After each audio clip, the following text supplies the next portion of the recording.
Kingdom Hearts, originally released in 2002, was notable in that it was the first game of what would eventually become a sprawling saga.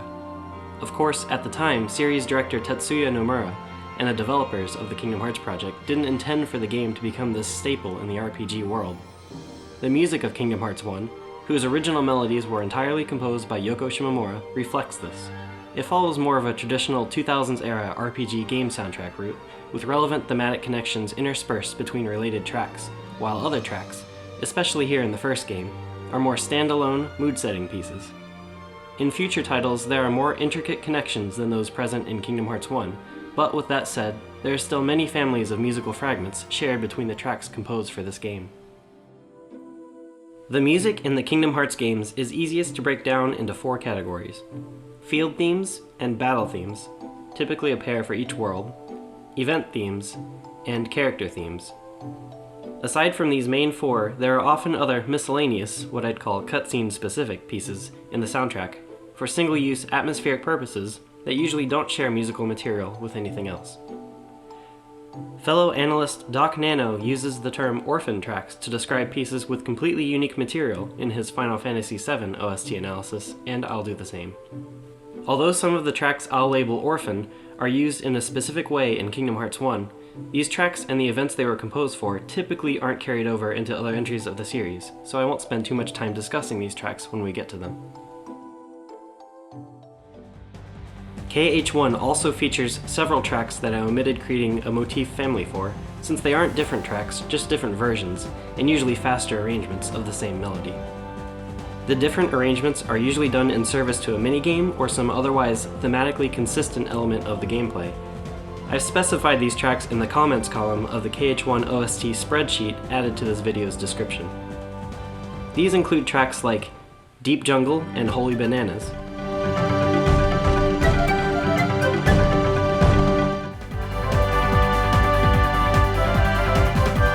Olympus Coliseum and Road to a Hero,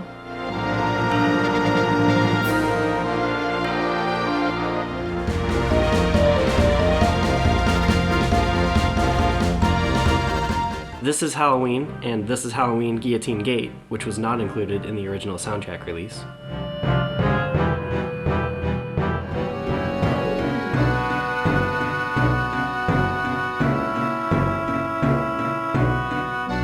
And each of the 4 different versions of Hikari that play throughout the game, among others. This sort of repurposing identical melodies with a slightly altered accompaniment happens occasionally in the later installments of the series as well. So, with all that said, here's a graphic to show how some of the melodies in KH1 are related to one another. As I mentioned before, this was a game created without the foresight of its own success, and most likely without the intention of building on this soundtrack in the future. However, and as you can see, there are still many pieces in the soundtrack that Shimomura melodically and thematically connected together. And happily, these connections paid off to further the musical narrative of the series, as many of these melodies were often expanded upon in future titles. I'd like to explore those connections with you today, specifically as they related to KH1's uniquely self-contained story. To begin, let me start by pointing out the collection of Orphan tracks, in which I couldn't find any shared musical material with any other track for this game specifically. These include the tracks I've labeled miscellaneous in the spreadsheet document, so these only occur once in the game and don't include field, battle, or character themes, since all of those pieces are usually related to the events they play for in an obvious way. To clarify, I don't think it's necessary that every piece in a soundtrack should be related to one another. These Orphan tracks may function as ways to build up the atmosphere without overplaying music that the player has already heard and associated with some other event in the story. But as we'll see, a few of these tracks actually do end up recurring elsewhere in later entries of the series, and go on to establish themselves with special associations that serve as callbacks to the specific instances in which they played during KH1. When these moments happen in future videos, these pieces will be revisited and put into their appropriate family. On that note, these are the special Orphan tracks that play in specific circumstances in KH1 as standalone tracks. These may have had a single impression or an unclear usage in this game, but are reused, referenced for a callback, or contain part of a melody present in future titles. As such, many of these are kind of only temporarily in this category. I also wanted to take a moment to briefly mention the track It Began With a Letter here. Although it only plays once in the game, it became hard to ignore the similarity between the bouncy accompaniment pattern in this track and a few of the tracks associated with Donald and Goofy.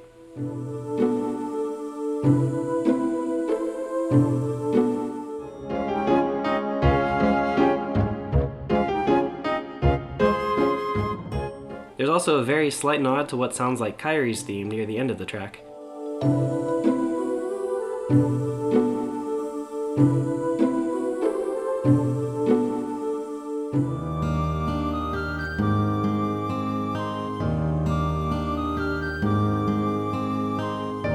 However, I don't think these connections are intentional, and may just be a product of Shimomura's style in how she uses these compositional building blocks.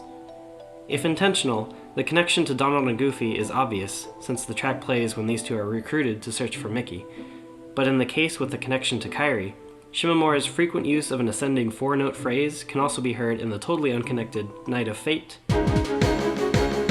and even the main ostinato featured in Destati, among others. I just wanted to let this track be an example of how similar melodies can be heard in thematically unconnected pieces of music.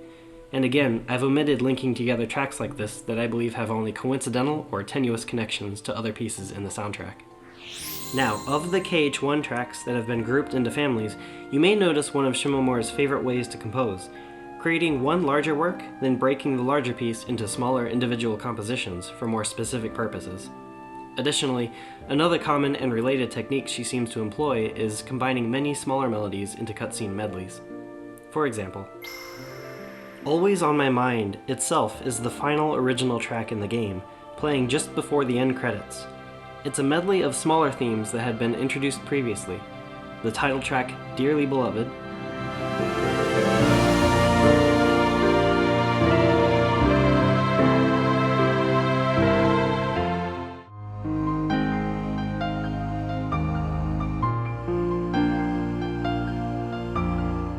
Kairi's theme,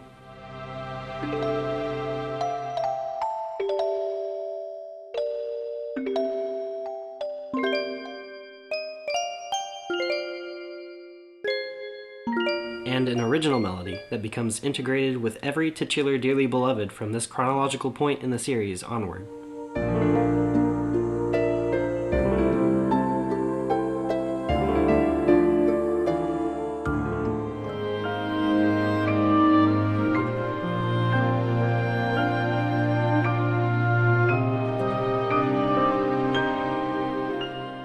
Always on My Mind as a track is comprised of all these pieces and represents separation between the protagonist, Sora, and his Destiny Island friends whenever this piece has played throughout the series.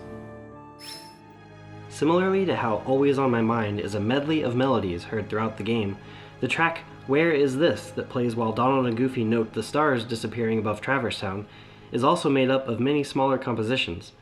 Specifically, it clearly features Donald and Goofy's theme, A Walk in Andante, which had been previously introduced at the Gummi Ship hangar cutscene in Disney Castle. This theme occurs when these two interact in this game. It's also fun to note the small connection A Walk in Andante has to the single-use cutscene track Oopsie Daisy, which plays when Sora, Donald, and Goofy land on top of one another after falling through a trapdoor at Hook's pirate ship.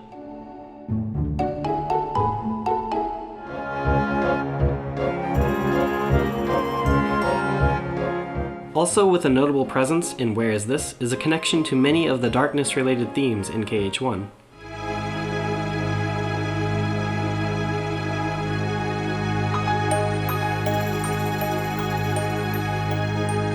The final piece that comprises Where Is This can be drawn from the connections to the track The Heartless Has Come, and relatedly to the field theme of Hook's pirate ship, thereby foreshadowing the location of one of the big reveals in the story.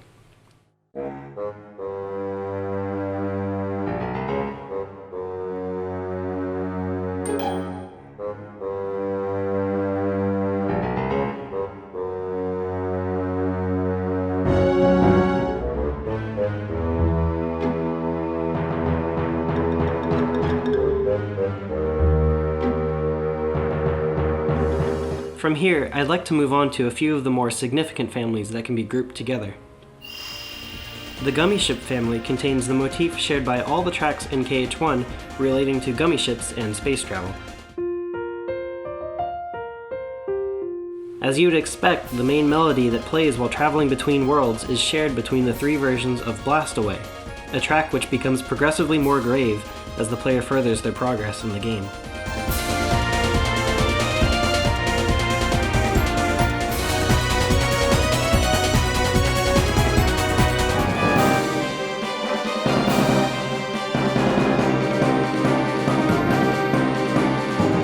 Furthermore, the main motif of Gummi Ships is also shared by the overworld map music, Precious Stars in the Sky,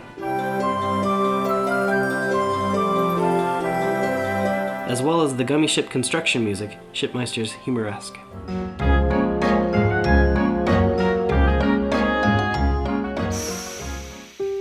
Next, this is a small motif shared by the tracks An Intense Situation,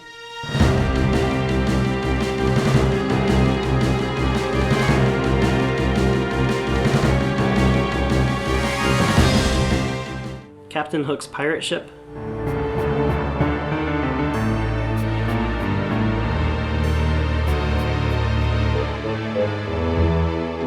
and Beyond the Door.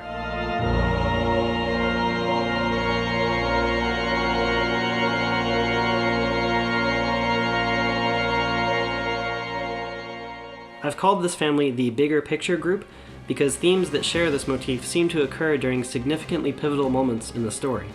In the case of An Intense Situation, that track plays twice in all of KH1, both times in Hollow Bastion, when Sora finally confronts a possessed Riku. We can also note the similar Villains of a Sort woodwind runs that occur throughout the track, possibly a nod reminding the player of Maleficent's hand in darkening Riku's heart.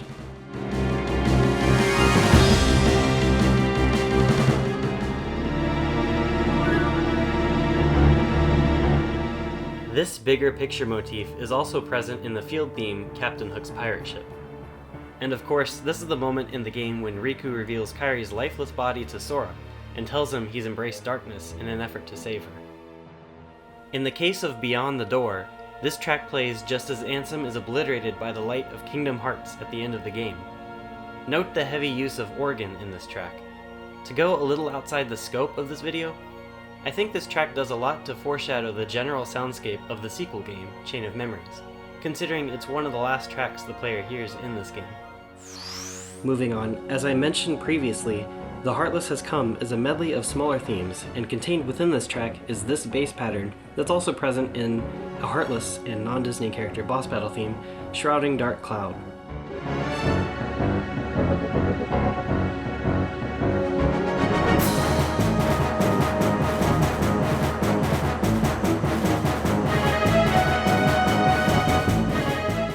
The Heartless Has Come is a track that only occurs twice in KH1, and only in pieces. The first time when Donald and Goofy encounter the Heartless on the ledge at Traverse Town. Gosh, are these the Heartless guys? And the second time when the trio encounter the Wonderland boss Trickmaster. The Heartless Has Come marks the beginning of the Trinity Trio's partnership by threatening them with their first formidable challenges as a group, giving way to other boss battle themes from really the second world and onward. Aside from this shared baseline between Shrouding Dark Cloud and The Heartless Has Come, typically the tracks associated with Heartless contain, and this is going to sound jargony, the shape of an overstepped augmented 4. Ordinarily, this seems like just a foundational compositional building block, but Shimomura always resolves it down, and it seems to only be present in minor tracks that actually are related to the Heartless, as far as I've been able to find. So I think it might be intentional. This phrase can be heard again in The Heartless Has Come and Shrouding Dark Cloud, but also in, again, Where Is This?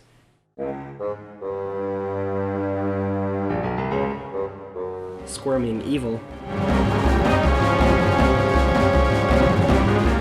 and Captain Hook's pirate ship, which at this point in the game is overrun with the Heartless that Riku summoned.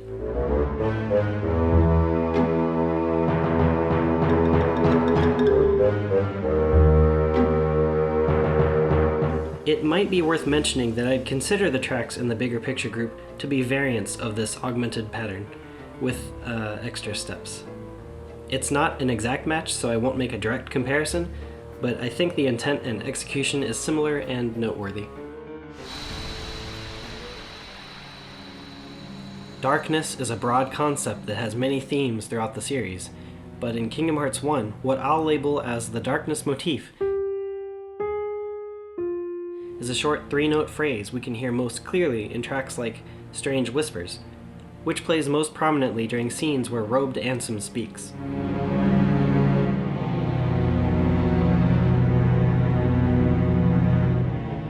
It's also notable that the player hears this statement again in the beginning of the Where Is This medley that keeps getting brought up, playing as Sora's home world is observed being swallowed by darkness.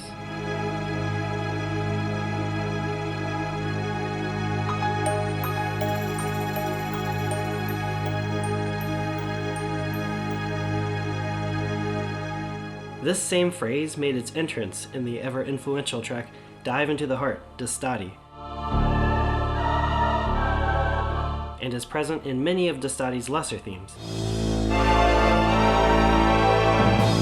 We'll talk more about these momentarily.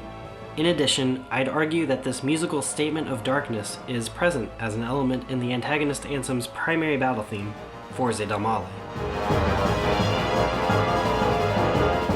This motif also appears in the Enigmatic Man's secret boss battle music, Disappeared.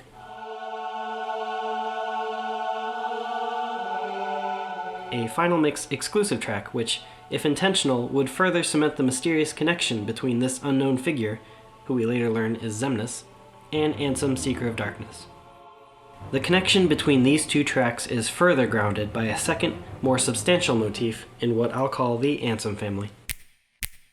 Ansem, the main antagonist of Kingdom Hearts 1, has a clear statement shared between the tracks Forze del Male and Disappeared.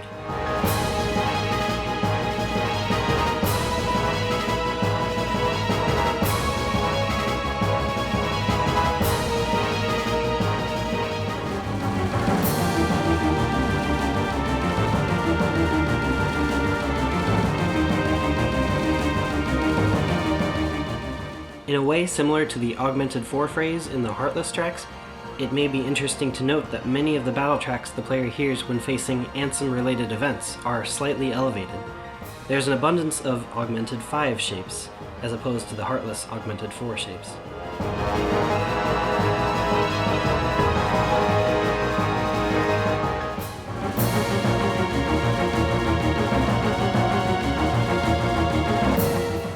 It's likely that this is an accidental compositional choice, but it would be fun if it were a musically intentional way to signal to the player that the enemy before them was a threat greater and more dangerous than the Heartless by extending that dissonant pattern by a step. I haven't marked this connection though because it's pretty flimsy.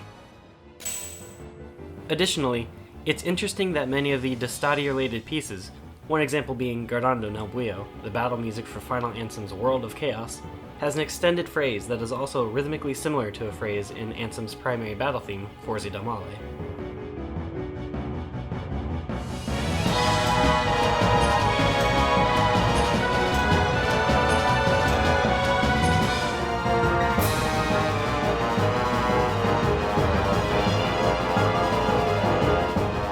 There are no matching pitches, but the contour of the melody is inverted in the Guardando track in comparison to the Forze track. To add to this, I had also noticed a small similarity specifically between the Ansem-related battle tracks in KH1. Listen to Guardando nel Buio again, here. And listen to how Shimomura includes a similar 3-pitch rise in tracks like Night of Fate, Destiny's Force, The Deep End,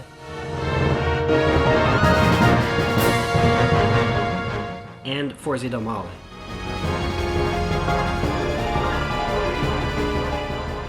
With the exception of Night of Fate, which is the first real battle theme in Sora's journey after speaking with robed Ansem, these themes all play during the final gauntlet of Ansem showdowns in the final stretch of the game. Like I mentioned when talking about It Began With a Letter a while ago, I personally feel like this recurring pattern is more likely just part of Shimomura's compositional style, so I didn't mark these connections in the chart, but I wanted to mention the similarity for posterity and clarity. I saved the final two families to talk about last because the tracks that make up the Destati and Dearly Beloved families are so influential in Kingdom Hearts 1, and essentially every Kingdom Hearts game, that they've both become core thematic material for matters regarding darkness and light throughout the series, respectively. So many tracks in the series revolve around these two families that it's a wonder how Shimomura consistently finds new ways to transform the melodies meaningfully. The Destati family is important for containing melodies related to matters of the heart. You'll find that much of the endgame battle music is developed out of repurposing different parts of the central Dive into the Heart Destati track. Pieces related to this family may share the thumping percussion pattern, as with Blast Away Gummi Ship 3.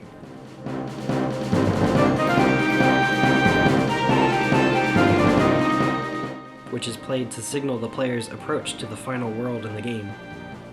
Or the shared choir between pieces like End of the World,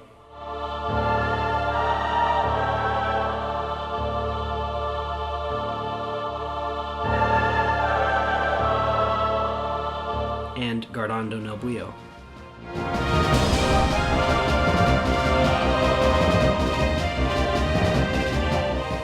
You'll notice that this choir sings the darkness motif. Because Destati is the source of this motif, there are many tracks in the Destati family that retain the link to the Darkness family group. Most prominent of all these Destati motives, though, is the ascending ostinato that you can hear in tracks like Fragments of Sorrow.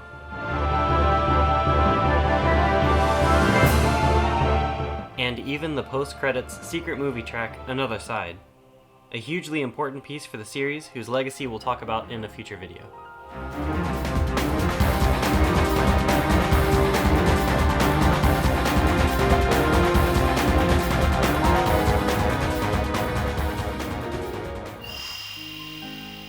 Finally, we arrive at the Dearly Beloved family. The first piece of music that the player hears when they start up the game is also heard all over the place in different themes throughout the series, but especially here in Kingdom Hearts 1. Aside from the reprise and the credits medley March Caprice, Dearly Beloved makes a clear statement in tracks like Friends in My Heart,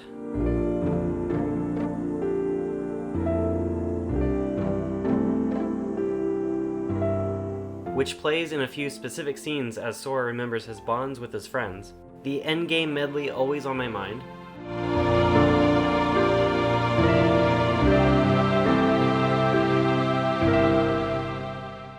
and the field theme for End of the World, as a sort of homecoming.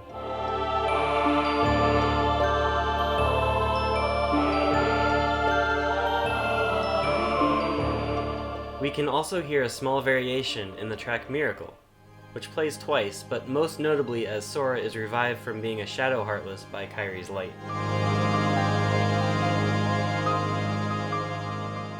It's also fun to note how the Dearly Beloved reprise borrows a similar pizzicato string accompaniment pattern present in Friends in My Heart. It's a nice link between these two tracks, which asks the player to remember Sora and all the characters they've come to meet while playing Kingdom Hearts 1.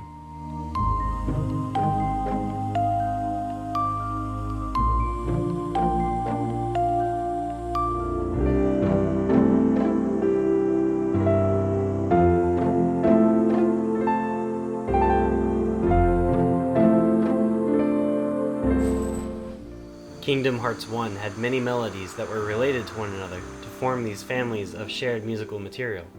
Furthermore, this was also the game that established these foundational phrases, melodies, and motifs that would occur again and again throughout the rest of the series. The tight network of interconnected themes would only become more sprawling, the connections more compact and fortified through reuse as the series evolved. I think the most important takeaway from this game's soundtrack in particular would be the importance of Dearly Beloved and Destati and how these two tracks would continue to form the musical backbone of the series. In a sense, Dearly Beloved could be called the light of the franchise's soundtrack, while Destati might be fittingly thought of as the darkness, considering just how often these themes would be joined or contrasted during moments in the story as the series grew. In the next video, we'll take a look into how the sequel, Chain of Memories, makes use of the melodies established in Kingdom Hearts 1 to set up even more groundwork for building the soundscape of its world. And in it, how Shimomura establishes the tone and mood for the Dark Seeker Saga's main antagonists.